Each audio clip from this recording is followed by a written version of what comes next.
Hi, I'm Salman Cagliano, Associate Professor of History at Campbell University, a former merchant mariner, and an adjunct professor of maritime industry policy at the U.S. Merchant Marine Academy. And welcome to the second installment of What's Going On with the Colonial Pipeline. So, if you hadn't been following, a lot going on over the past day here since I posted the video the other day, and a lot of developments. And I just want to kind of follow up and talk about what's going on right now. And really, the absolute poor management that Colonial Pipeline is doing with this event and what's going on. So I want to alleviate some concerns people are having. I mean, I live in North Carolina and I've already seen people lined up at gas stations getting gas. And let me be clear of something. There's no danger of you running out of gas in any time in the near future. There's no need to worry about this.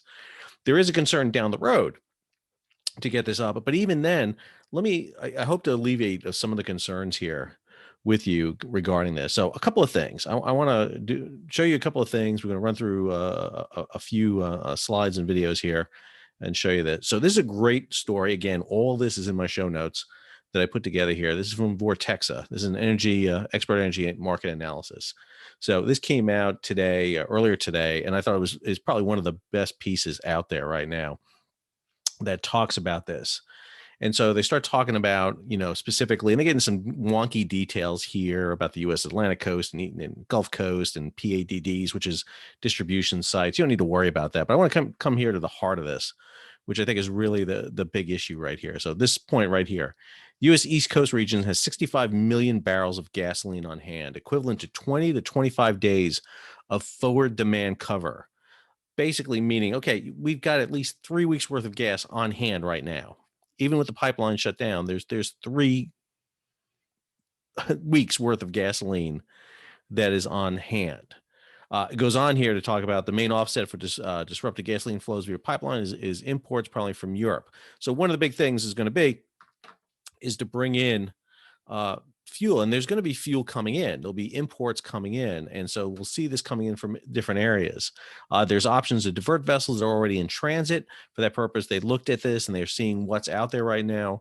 They're tracking, and they sit down here 36 tankers carrying gasoline blended components toward Pad 1, that's the U.S. East Coast, 2/3 of which are heading for New York Harbor, with the southeastern part of Pad 1 particularly relying on Colonial supplies. On Sunday night, our algorithms detected a first gasoline diversion towards mid-Atlantic markets at greater risk of developing shortages. So again, what they're doing here is looking at this, and this chart right here shows you imports of gas, diesel, jet into ports in the United States.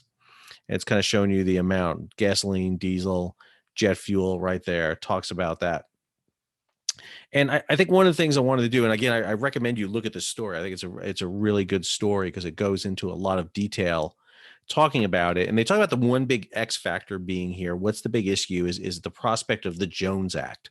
What is the Jones Act and what does it mean? And basically what the Jones Act was, it's a 1920 law. It's been on the books forever. Actually, prior to that, there are versions of it go back to 1817. There's versions that go back to 1789. But basically, it says within the confines of the United States, if you want to pick up cargo from an American port and you want to drop it off in another American port, you have to be American built, American owned, American crewed, American operated. And there's a lot of debate about why that is. Yes, it makes it more expensive because you're using American built ships and American crews. You're not paying $21.07 a day for the mariners, which is the minimum wage pay for shipboard workers on board foreign vessels. You're paying more for that. You pay a premium for American ships. But the other thing about American ships is they're available and they're operating right now off the East Coast, which we'll talk about. So I wanted to highlight this story. I think it's a very interesting story. I'm not going to read a story for you, but I do recommend you take a look at it. I think it really covers the details here in quite a bit. I also wrote a piece for G Captain, which talks more about the Jones Act, whether to waive or not to waive the Jones Act and how we should go about doing that. It gets in a little bit more details about that. Again, I'll have it in the show notes. You're more than welcome to take a look at it. But what I want to do in this video is give you the overall view of the situation. I want to talk about that element because that's actually down the road here a bit. So I thought one of the things that's really been important is I got a lot of input, a lot of great comments from people on on the YouTube page. And I thank you. Thank you. This is exactly why we do this. Get information out there, tap into those who know knowledge and convey it to everybody else. So for example, one of the things that was immediately mentioned, the Colonial Pipeline hauls 45% of all the gas going on the East Coast, that means 55% of it is still getting there without a problem. And that could be, you know, attributed to things like this. This is Kinder Morgan. Kinder Morgan operates another pipeline that roughly parallels the Colonial Pipeline. Is a better map of it here. There you go. Roughly almost follows the same thing. It's not in Houston, but it starts here in Baton Rouge, but basically follows right along the same track. Doesn't go as far north. Doesn't go all the way up into New Jersey here, but it does a pretty good job. It covers a lot of the southeast part of the United States. So Kinder Morgan can up their capacity in their pipeline to max capacity, and they may be able to provide some of the backfill that's not being provided by the Colonial Pipeline. The other element we have here is railways. Rail cars can carry a huge amount of petroleum. A standard rail car can carry somewhere over 33,000 gallons. A tanker truck, a large 18-wheeler, only carries about 9,000. So, you know, you can use rail to haul large quantities of oil if necessary. Is it as efficient as a pipeline? No. Is it as efficient as a ship? No. But there's another issue here, too, that's going on with shipping. If you bypass the pipeline and you start hauling oil here out of Houston, Texas, and you come in, for example, here to Wilmington, North Carolina, the terminus for the Colonial Pipeline is in Charlotte. It's in Goldsboro. It's down in Fayetteville. You still would have to basically haul from Wilmington, North Carolina, oil all the way up into the interior of North Carolina, past Charlotte, up into the mountains, because that's where the pipeline is. So this may not be the most efficient way to distribute fuel in some ways. A rail service may be something that we need to think about it. Norfolk Southern, CSX, they handle the southeastern part of the United States. They have elements that they can tap into. I think it's very important that we look at all means of transportation and infrastructure to cover this before we start doing just basically, you know, flagging ships into the United States fleet or giving Jones Act waivers. We need to look at the entire system holistically. And so there are elements out there I think we can tap into, railways, other pipeline systems that are available. We still may need ships. I think we are going to need ships. And I realized in my video the other day, I failed to do this, is I was talking about this graphic and I realized that you all didn't see it. I included it in the show notes, but I want to go ahead and show this to you. This is the graphic I was using the other day. This is a spreadsheet that's done by the Maritime Administration. The Maritime Administration is the government organization that oversees the American Merchant Marine. They have a database they put out every couple of months. This one's from mid-March, and it lists the 180 ships that are in the U.S. Merchant Marine. These are vessels over 1,000 gross tons. And it's searchable, so I can, and I've already done it. I've already weeded it out, so it's only Jones Act eligible and tankers. And this is the list of the 57 vessels here that are involved in the Jones Act trade. The largest of vessels right here, the ones over 100 deadweight, 100,000 deadweight tons, they're in the Alaskan trade. So they're on the West Coast. So they're not largely available for this, which means you're down to about 44 vessels. 44 vessels. Some of these vessels, as I mentioned the other day, are laid up. Some of the OSG vessels, some of the vessels of Crowley are laid up. And there's an opportunity to bring those ships back into service. That happens every now and then when there's not enough service, there's not enough reason to keep the crew on them. They lay them up, much like you're seeing with cruise ships and other vessels as the markets peak and trough all the time. And this kind of shows it to you. The average size of the vessel, and you can see it very clearly here when you take the 100,000 out there, it's roughly around 45,000 deadweight tons, a little over that on this list, but roughly around 45,000 deadweight tons. That's 8 million gallons of gasoline they can carry. They carry 8 million gallons of gasoline. So they're substantial. They're substantial carriers. But again, the Colonial Pipeline hauls 100 million gallons of gasoline. It's going to take quite a few number of tankers daily to replace that. Now, again, if Kinder Morgan, if CSX and Norfolk Southern, if we increase roadwise transportation, we may not need that much. We may not have to replace gallon per gallon with ships. The American vessels in the Jones Act could be capable of covering that. if necessary. They need to be activated. The ones that aren't being used, some of the vessels are in service. They're already under long-term charters. And to give you an idea of that, let me hop back over here for you. This is a site that I use a lot, and I've referenced it before in my others. This is marine traffic. Marine traffic was down earlier today. I think they got over jammed with people looking at it. Hopefully their data wasn't in the Colonial Pipeline. That would be terrible.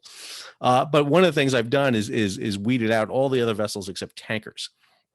And so all these red dots here are tankers. You'll see them right here, and you'll notice several things.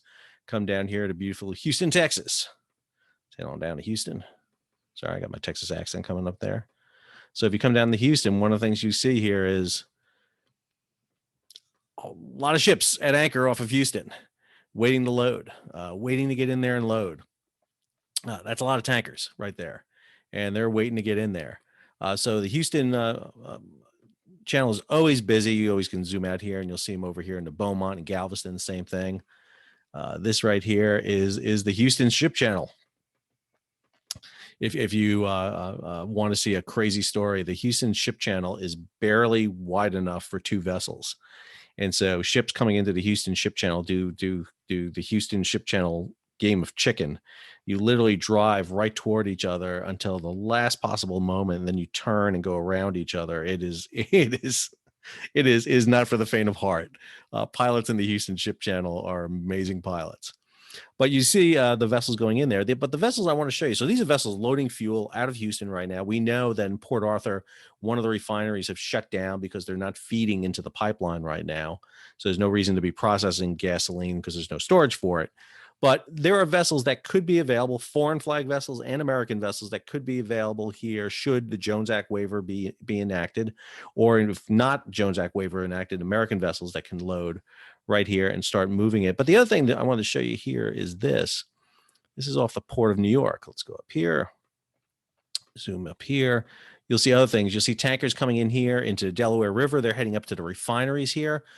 There are refineries located all along the Delaware River here. And so one of the things that's not pumped in the Colonial Pipeline is crude oil. You just get refined oil. You get gasoline, diesel, aviation fuel. But to get to the refineries here, you have to bring it up in tankers. And so crude oil is coming in there to the refineries up there and then distributed from up there. So as long as that crude oil keeps flowing into the refineries up in the Philadelphia area, you'll still have gasoline in the mid-Atlantic area without a problem. And then because you don't have a pipeline that jumps the Hudson River here, you see the anchorages off here off of New York with oil tankers being right here. You see a fleet of oil tankers right here off the southern coast of Long Island. You'll see tankers leaving right there, heading out. And one of the things, if you've never used this before, you can pull it up and it brings you up information on each of the vessels. So for example, at the anchorage right here, here's the Hefina Hong Kong from arriving in New York at the time. So you can see where she's going. Vessels that are in port here right now, offloading and in there. So you can see that there are vessels coming in here and moving around. You go see the same thing up here heading into Boston right here. Here's a ship right here. This is the Boxer coming in. This is an oil chemical tanker coming in. She's coming in from the Netherlands into Boston. And then you have vessels inside of Boston right there. In there. Oh, I hit the port there. I didn't hit the vessel. Sorry. There you go. It's the Great Eastern right there. So an oil chemical tanker right there. And so again, one of the things we're seeing is oil is moving. It is moving. It has not catastrophically stopped. But that comes back to this other issue. Why is it that when an incident happens, and I got to say this, I'm always amazed at this, is the lack and utter disaster that is crisis management at times. I have to tell you that one of the best ways to prevent hysteria and panic from happening is to feed information. It really is. It's terrible to do this. So this is the latest statement that came out from the Colonial Pipeline, and they're updating this fairly regularly. You'll see there was one at noon today, or a little after noon today, and then the one this evening. Colonial Pipeline is continuing to work in partnership with third-party cybersecurity experts. I'll talk about this in a minute. To restore the pipeline. While the situation remains fluid, it's always funny that they use fluid for a pipeline. I don't know why I find that funny, but it's just I think that's a joke in some ways, but I'm not sure. And continues to evolve. The Colonial Operations team is executing a plan that involves an incremental process that will facilitate a return to service. And then they talk about that line number 4, which runs from Greensboro to Woodbine, is operating under manual control. One of the things about the pipeline is they have storage tanks along the way, and they top off the storage tanks. And so they get these massive storage tanks in Greensboro. It's a big, huge facility in Greensboro, North Carolina. And one of the things they use is they top those facilities off, and they top off different ones at different times, and then they flow from there. So they are flowing. So that's the good thing that's going on. But the problem with this is, okay, this sounds like they're getting a handle on it. In the earlier report, they're saying that they think they're optimistic that maybe by the end of the week to have this resolved. But then, stories like this come. Bloomberg's hitting me here for this. I apologize. I had this story online. I don't have a Bloomberg an account, but the Bloomberg story was talking about the fact that the CEO in a closed meeting with state officials basically said that there may be gas shortages, which is fine. Say that in public. If you're going to tell state officials that, government officials, if you're going to tell government officials anything, understand it's not staying with them. They're going to be out. They're probably tweeting it right then and there in the meeting. So don't sit there and think that, hey, I'm going to be able to tell them this. This will alleviate the government concerns. If you're going to say something, say it out in the public. If you don't want to say it, don't say it. But the best thing to do is feed information in. I don't think here it is. The other story here from Bloomberg is this one. The Colonial hackers seek to shift blame for ransomware. So the group that was basically accused of this or took credit for it is a group called DarkSide, which again, I have to question, an evil group that goes with the DC universe and not the Marvel universe. I don't know where you're going at with that, Russian hackers. But anyway, the DarkSide says that, yes, while they created the malware, they weren't the ones who probably implemented it because they're just out for money. They're not out for hurting people, which is, I guess it's nice that cyber terrorists have, I don't know, morals of some kind. But supposedly they created this virus and then they sold it to someone who's now using it, and it got traced back to them.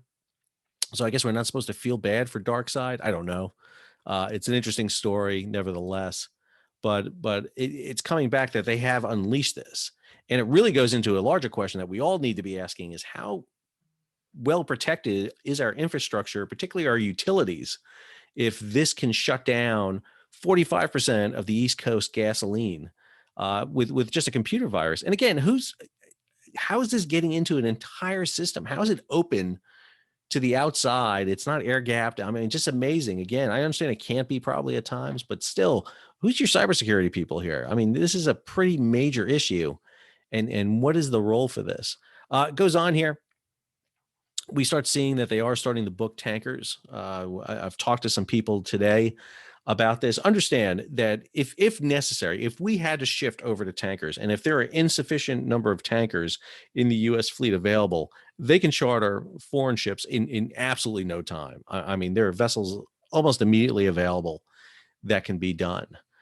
Again, my issue, and I write about this in my piece here, is just, well, first off, we should use what's available in the American fleet. I mean, the reason we have an American fleet is for reasons of national defense, so that we can use that fleet in time of warfare to support the military and Navy and military and Army across the oceans.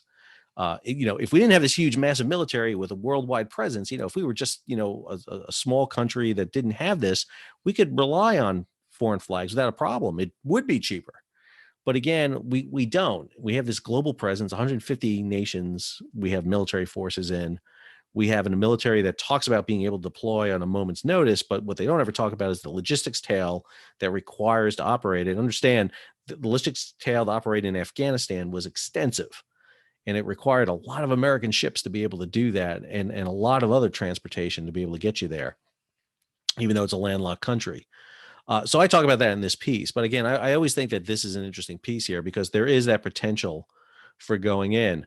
I'm going to keep monitoring the story. I think this is a very interesting story to see what happens here. This is dealing with infrastructure.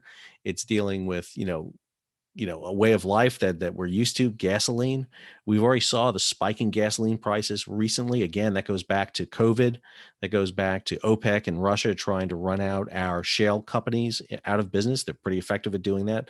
The shale companies ran the offshore oil out of business. Basically, the shale companies were run out of business by OPEC and Russia. And one of the things we're seeing right now is they're doing the same thing again. They're flooding the market with oil. There's weird coincidence here. Again, if you want to go, gray zone type operations here, now all of a sudden, gas is on the world market, and a lot of ships are loading. The tanker market was fairly depressed actually, and now all of a sudden vessels are loading up pretty quick with the potential of sailing to the United States. Understand, bringing refined gas from outside the United States, any ship can do that. The only requirement for an American flag vessel is between a U.S. port to U.S. port. If you load your refined gas in Europe, if you load it in a refinery in Nigeria, if you load it in Venezuela, if you load it in Aruba, if you load it any of the refineries around the world, you can bring it directly into a U.S. port and offload it. You don't need a Jones Act waiver to do that. You only need the Jones Act waiver to go into like Houston or Galveston or Beaumont or Port Arthur to load there and then to discharge into American ports. The other issue that's, I got to say, is right there too, that I don't think has been talked about enough, is a lot of these ports, if you start bringing, again, oil into Charleston, Savannah, Jacksonville, Wilmington, Norfolk, any of these ports, they don't have large tank facilities for them. We would need tankers basically to be shoreside or floating storage temporarily. And that's another issue if we have to shift over that. But again, I think we're getting a little bit over the top here, worried about this. The pipeline has not been damaged. It's a computer software issue. It's rebuilding the network. There are other alternatives for moving gasoline around the United States. Not foolproof. It's going to be expensive. One of the things you probably will see is an increase in cost because transportation costs will go up. If we got to shift over to Kinder Morgan's pipeline, if you got to shift over to CSX and Norfolk Southern, if you got to use Jones Act tankers, if you got to bring in foreign tankers, that's added fuel costs on top of everything else. So we'll be watching the story.